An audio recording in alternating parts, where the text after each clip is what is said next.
श्री राम जय राम जय जय राम श्री राम जय राम जय जय राम श्री राम जय राम जय जय राम श्री राम जय राम जय जय राम श्री राम जय राम जय जय राम श्री राम जय राम जय जय राम। बोलिए सब रामचंद्र महाराज की जय। आज बहुत ही पुनीत पावन दिन है। यद्यपि इसको इस रूप में नहीं मनाया जा सकता, मनाते हैं लोग एकादशी के रूप में जरूर मनाते हैं। आज देव सैनी एकादशी है, हरि सैनी एकादशी के रूप में मनाया जाता है। मतलब कहने का तात्पर्य सिर्फ यह है कि आज के दिन भगवान श्री हरि, भगवान विष्णु मृत्यु लोक से दूर जाकर अपने शयन करने के लिए जा रहे हैं। और बड़े मज़े की बात यह है कि उनके शयन करने की जो अवधि दी गई है वो 4 मास की है। 4 महीने वो केवल विश्राम करेंगे, सोएंगे, यही तो कहा जा रहा। और उसके बाद तो कुछ नहीं कह रहे हैं कि आज देव शनि है या हर शनि एकादशी है। आज के दिन से लेकर भगवान 4 माह तक विश्राम करेंगे और कार्तिक की देवोत्थानी एकादशी को, देवोत्थानी एकादशी को ये उठेंगे, तब जाकर के सब कुछ काम शुरू होगा। तो अब आप सोचिए कि जो 4 महीने की अवधि है, इस अवधि में वास्तव में क्या काम रुक जाता है और क्या वास्तव में भगवान सोता है। भगवान को सोने के लिए ये दिन तिथि निर्धारित की गई है। ऐसा बहुत से लोगों के मन में हो सकता बात आई हो या कभी किसी ने मन में सोचा हो या ना सोचा हो, मैं नहीं जानता। लेकिन कई बार मेरे मन में बहुत ही उद्वेग हुआ इस बात को जानने के लिए कि भगवान सो जाता। यदि ईश्वर कभी सो जाएगा, जो संसार के मालिक है, यदि वो सो जाएगा तो उसके सो जाने के बाद तो सृष्टि में कौन सी चीज़ शेष रह जाएगी। जब वो हमारे उठना बैठना, चलना फिरना, खाना सोना, जगना, यहाँ तक कि पाचन तंत्र का, खाना का पचाना और साथ साथ संसार का जितने भी सत्य कार्य हैं वो सब काम अदृश्य रूप में जब सत्ता के द्वारा किया है। जैसे गोस्वामी जी लिखते हैं, कर्म करें बिन नाना, जो बिना हाथ पैर दिखाई पड़ने के बाद भी वो नाना प्रकार के काम कर रहा और वो कह रहा है कि मैं 4 महीने के लिए सोने जा रहा हूँ। तो अब ये सो जाएगा तो काम कौन करेगा। तो ऐसा नहीं है। इस बात पर निर्णय लेने के लिए, इस बात को जानने के लिए हमने बहुत सोचा, बहुत अध्ययन किया। यद्यपि मेरा अध्ययन इस रूप में नहीं है कि मैं 4 वेद और 6 शास्त्र और 108 उपनिषद पढ़ा हो। मैं तो जिस ग्रंथ को पढ़ा है उसमें श्रीमद् भागवत है, रामचरितमानस है और श्रीमद् भगवद गीता है। इन तीनों को हम प्रमाणित ग्रंथ मानते हुए जिस वक्त हमने उसमें पढ़ा तो मुझे ये मालूम हुआ, मेरी जानकारी में आया कि वास्तव में भगवान जो है वो शयन करने के लिए नहीं गए। उन्होंने क्या किया है, अपना जो काम है, उनका काम क्या है, भगवान जैसे हमारे त्रिदेव हैं ब्रह्मा विष्णु महेश, तो ब्रह्मा जी का काम है सृष्टि का सृजन करना, सृष्टि का निर्माण करना। भगवान विष्णु का काम है कि सृष्टि में जो जन्म हो चुके हैं, जीव जंतु हो चाहे मनुष्य हो, जो भी हो, उनका पालन पोषण करना, उनको कीट पतंगों सबको खाना देना, उनका पालन पोषण करने की सारी जिम्मेदारी भगवान विष्णु की है। और संहार का जो विषय है, प्रलय तो नहीं कह सकता, संहार का जो विषय है वो भगवान शंकर को दिया गया। अभी 4 महीना वो क्या करेंगे, तो भगवान शंकर को आप यदि विश्वास मानिए, मैं अभी कोटेशन आपको बताऊंगा कि विश्वास मानिए, भगवान स्वयं ही कहते हैं कि मैं ये 4 महीने तक पानी बरसाऊंगा। तो उन्होंने पालन करने का जो काम है, उन्होंने अपना ये काम भगवान शंकर को हैंड ओवर कर दिया। मतलब कहना चाहिए हस्तगत कर दिया कि ये 4 महीने तक आप हमारे पालन पोषण का काम भी देखिए और साथ साथ ये भी आप अपना जो प्रलय वाला जो संहार करने का जो काम है वो भी आप देखें। मतलब अतिरिक्त कार्यभार आपको सौंप दिया गया। जैसे हम लोग होते नहीं, जब कभी ऑफिस में काम वगैरह करते हैं तो होता ही है कि भाई आपको ये काम दे दिया गया, इसके साथ साथ एडिशनल वर्क ये भी आप देखेंगे। तो भगवान विष्णु ने, भगवान श्री हरि ने अपना ये काम उनको दे दिया। नहीं तो अगर देखा जाए तो अगर हम पूरे पुराणों में हमने सिर्फ देखा कि ये एक तो भगवान विष्णु के लिए 4 महीने सोने की बात कही गई, और एक राक्षस कुल में एक नाम आया जिसका नाम हम नहीं लेना चाहते, लेकिन बताते हैं कि उसने भगवान ब्रह्मा से वरदान मांगा था कि वो 6 महीना सोएगा। तो जो 6 महीना सोएगा, एक दिन जाएगा फिर 6 महीना सो जाएगा। लेकिन यहाँ ऐसी स्थिति नहीं है, भगवान जो है वो पूरे 4 महीने सोएंगे ऐसा कहा जा रहा। लेकिन ये प्रतीकात्मक है। सच ये है कि भगवान जाएंगे कैसे, तो जाने के लिए उन्होंने ये कह दिया कि हमारा सारा कार्यभार जो है अब इस पृथ्वी लोक के जो मालिक हैं वो भगवान शंकर हैं। वो सारे कीट पतंगों को देखेंगे, सारे जीव जंतु को देखेंगे, सारे मनुष्य प्राणियों को देखेंगे। उनकी रक्षा का कार्यभार, उनके पालन पोषण का भार भगवान शंकर के हाथ में रहेगा। तो अब जरा देखिए, यही जब रामा अवतार में जब आते हैं तब भगवान ने क्या कहा, आप जरा रामचरितमानस की चौपाई सुन लीजिए, जिसको मैं आपके सामने बताना चाहता हूँ। इसी से घटना घट जाएगी। तो उन्होंने जिस वक्त सुग्रीव ने कहा कि भाई हमें राजपाट आपने दिला दिया, चलिए हमारे हमारे राज में चल कर रहिए, तो भगवान राम ने जानते क्या कहा, यहाँ तो शरीर रूप में वो हैं, लेकिन सूक्ष्म रूप में वो क्या करते हैं, ये देखने वाली बात है। उन्होंने कहा, कह प्रभु सुन सुग्रीव सुग्रीव हरिसा, सुरपुर न जाऊँ 10 बरिसा। कह प्रभु सुन सुग्रीव हरिसा, अपुर न जाऊँ 10 बरिसा। गत ग्रीष्म बरसा ऋतु आई, रही निकट शैल पर छाई। तो अंगद सहित करऊँ तुम राजू, असंतत हृदय धरऊ मम काजू।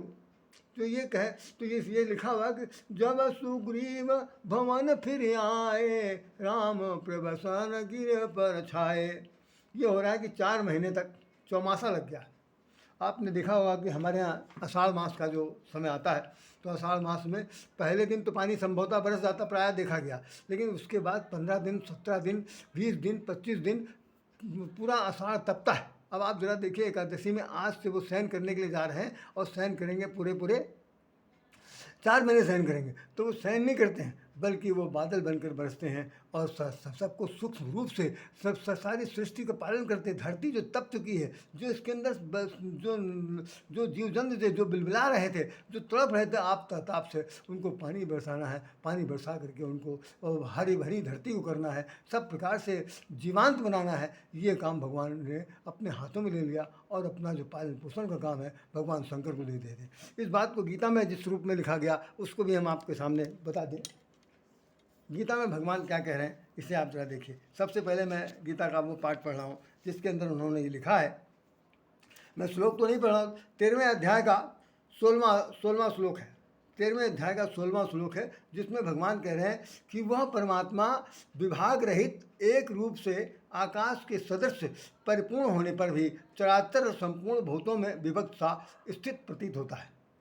संपूर्ण भूतों में स्थित प्रतीत होता है, तथा वह जानने योग्य परमात्मा, मतलब जिसको जानने के लिए पूरी सृष्टि में लोग लगे हुए अभी तक उसको समझ नहीं सके हैं, उस जानने योग्य परमात्मा त्रिगुण रूप में भूतों को धारण पोषण करने वाला अर्थात भगवान विष्णु है, और रुद्र रूप में संहार करने वाला है, तथा ब्रह्मा के रूप में सबको उत्पत्ति करने वाला है।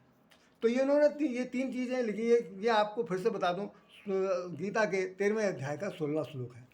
अब वो क्या कह रहे हैं, इसके बाद उन्होंने जो बात कही उसे बड़े गौर से सुनने की ज़रूरत है, कि वो भगवान श्री कृष्ण गीता में कह रहे हैं कि मैं,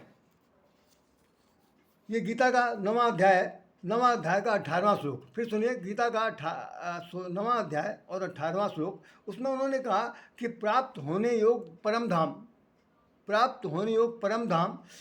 भरण पोषण करने वाला, सबका स्वामी, शुभाशुभ देखने वाला, सबका वास स्थान, शरण लेने योग, प्रत्युपकार न चाहकर भी हित करने वाला, सबकी उत्पत्ति प्रलय का हेतु, स्थिति का आधार, निधान और अविनाशी कारण भी मैं हूँ। मतलब उस सब प्रकार से बताना कहते हैं कि मैं उत्पत्ति करने वाला हूँ, प्रलय करने वाला हूँ, सबकी स्थिति का हूँ, सबका आधार हूँ, सबके लिए निदान हूँ, और अविनाशी कारण भी मैं हूँ। ये इतना कहने के बाद जो मैं इस वीडियो के आधार पर आपको बताना चाहता हूँ, पानी कैसे बरसाते हैं, तो वो लिख रहे हैं कि मैं ही सूर्य के रूप में तपता हूँ। मैं ही, ये 19वां श्लोक है, 9वें अध्याय का 19वां श्लोक है। आप लोग अपने आप गौर से पढ़ लीजिएगा। जो लोग शोधार्थी हैं, जिनको पढ़ना है, जिनको इसमें ज्ञानार्जन करना है, वो लोग बड़े गौर से देख लें। हो सकता है कभी हम रहें न रहें, लेकिन ये कम से कम वीडियो अगर यह अपने आप में अजर अमर रहेगा, तो आप इस गीता के इस श्लोक को पढ़ करके जरूर देख सकते हैं, सुन सकते हैं, समझ सकते हैं। इसमें 19वां श्लोक ये कहता है 9वें अध्याय का, कि मैं ही सूर्य रूप में तपता हूँ।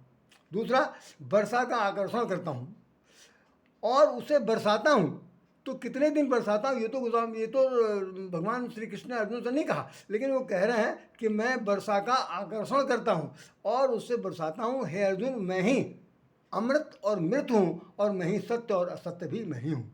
अर्थात मैं संसार का सत्य भी हूँ, संसार का असत्य भी हूँ, सार भी हूँ, असार भी हूँ, सभी कुछ हूँ। और साथ साथ ये है कि इस धरती पर, धरती को जल प्लावित करने के लिए, धरती को आकाश से जल वृष्टि करने के लिए मैं स्वयं बादल बन जाता हूँ और अपना ये काम भगवान शंकर को सौंप करके अपने लोगों को कहने की आज़ादी सहन करें। मैंने एक प्रकार का प्रतीकात्मक बहाना है, यूँ कहिए कि वो ना तो सहन करते हैं। अगर जैसे मैंने आपसे कहा कि अगर भगवान किसी भी रूप में सो जाएगा तो ये फिर धरती तो प्रलय हो जाएगी, इसमें कोई रुक नहीं सकता। सारे संसार में जो 14 भुवन एक पति होई, वो 4 माह तक सो जाए, ऐसा बिल्कुल नहीं हो सकता। तो वो कभी सोते नहीं हैं और उसके साथ साथ वो पानी की वर्षा करते हैं। 4 महीने तक पानी बरसता, आप देखेंगे आषाढ़ ख़त्म हो रहा है, इसके बाद पानी कब तक बरसेगा? वो पूरे उनकी इसकी अवधि है कि कार्तिक मास के देवठनी तक की वर्षा का ऋतु माना जाता है, तब तक पानी बरसेंगे। इसको गोस्वामी तुलसीदास ने एक जगह पर लिखा, आप गौर से सुनिएगा। इनका एक नाम घनश्याम भी है कि एक भरोसे एक बल एक आस विश्वास। जिसने दुहावली उनकी पढ़ी हो उनको पता होगा कि एक भरोसे एक बल एक आस विश्वास, एक श्याम घनश्याम हित चातक तुलसीदास। इस सारे संसार का एक ही घनश्याम है, एक ही श्याम है, जो कि चातक तुलसीदास के लिए है। कि चातक पक्षी जिससे स्वाति नक्षत्र की बूंद का पानी पीने के बाद पूरे साल भर तक तृप्त रहता है, तो उस घनश्याम का काम क्या है कि वो पानी बरसाना। तो पानी किनके लिए बरसाना? जो अतृप्त अवस्था में। इस वक्त धरती पर जल प्लावन की आवश्यकता है, धरती पर जल की आवश्यकता है। उस जल की वृष्टि कौन करेगा? तो भगवान ने गीता में कह दिया कि मैं जल का मतलब मैं समुद्र में के पानी को भाप के रूप में ऊपर ले जाता हूँ और बादल बनकर बरसाता हूँ। तभी भगवान गोस्वामी जी ने उनको घनश्याम भी कह दिया कि ऐसा घन ऐसा बात देखा होगा, काली काली घटाएं छा गई और घटाएं छाने के बाद पानी बरसने लगा और इतना पानी बरसता है, इतना पानी बरसता है कि खेती लहलहाने लगती है। जहाँ जिसको आवश्यकता है उसको आवश्यकता अनुसार मिल जाती। तो कहने का मतलब है कि सारी चीज़ें प्रमाण के रूप में है। श्रीमद् भागवत में भी लिखा हुआ है, गीता में भी लिखा हुआ है, रामायण में भी लिखा हुआ है कि जो चौमासा है, इस चौमासे में भगवान विष्णु सोते नहीं हैं। राम कृष्ण के रूप में जो दिखाई पड़ रहे हैं, अवतार के रूप में दिखाई पड़ रहे हैं, वो सृष्टि के कार्य के लिए, सृष्टि को हरी भरी बनाने के लिए वो ये काम करते हैं। इसीलिए उनको कह दिया गया भाई सहन करने चले गए। तो अब सहन करने जाए कोई जगाएगा नहीं। तो ब्राह्मणों ने क्या कह दिया कि उनके चले जाने के बाद से 4 महीने तक कोई भी शुभ कार्य नहीं होंगे। तो शुभ कार्य में केवल एक ही है कि शादी विवाह नहीं होगा। तो ना शादी होगी, ना विवाह होगा, ना कुंडन मुंडन छंडन कुछ नहीं होगा। उसकी खास वजह क्या है कि जब पानी भर जाएगा, एक स्थान से दूसरे स्थान पर जा नहीं पाएगा, तरह तरह के साधन भी कई तरह प्रभावित होंगे। तो लोग अपने अपने घर में रहकर क्या करेंगे? भगवान शंकर की पूजा करेंगे। भगवान शंकर आस्था के विश्वास के देवता हैं, उनको भी बेलपत्र की ज़रूरत है। जो वर्ष भर बहुत सारे ऐसे भी शिवलिंग हैं जहाँ पर सूखे पड़े रहते हैं, आज वहाँ भी पानी बरसेगा, वहाँ पर जल वृष्टि होगी, भगवान शंकर को जल प्लावित किया जाएगा। हर तरह से जो सेवा शुश्रूषा हो सकती है उन बेलपत्र से। और मज़े की बड़े बहुत ही दुखद सुखद दोनों बात मैं कह सकता हूँ कि भगवान शंकर को तो वही चीज़ चढ़ाई जाती है जो हम लोग नहीं खाते।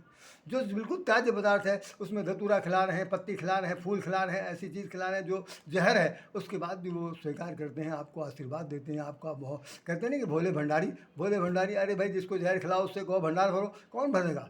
लेकिन नहीं, हमारी आपकी भी यही आस्था है कि भोले भंडारी को जहर खिला करके हम उनसे अमृत पान कराना चाहते हैं। भगवान शंकर भी खुश हैं और वो भगवान शंकर और भगवान विष्णु का ये कार्य अपने हाथों में ले लेते हैं। लेने के बाद वो सृष्टि के संचालन में लग जाते हैं। मैं समझता हूँ कि ये बात यहीं पर मैं विराम दे दूँ। जिनको समझना है वो गीता के अध्याय हमने बता दिया, तो जो अध्याय का नाम लिया है उन अध्यायों को आप पढ़ें, देखें, समझें और निश्चित रूप से यदि उचित लगे तो आप उसको स्वीकार कीजिए कि ये सोने का समय बिल्कुल नहीं है। सृष्टि में भगवान यदि सो गया तो हम सब लोग सो जाएंगे। तो वो हमेशा जाग करके हमारे अंदर बैठ करके हर रूपों से हम जब हमारा जीवन का संचालन करता है, हमको जगाता है, हमको सुलाता है, हमारे खाना पचाता है, हमको हर तरह से सांस लेने की प्रवृत्ति देता है।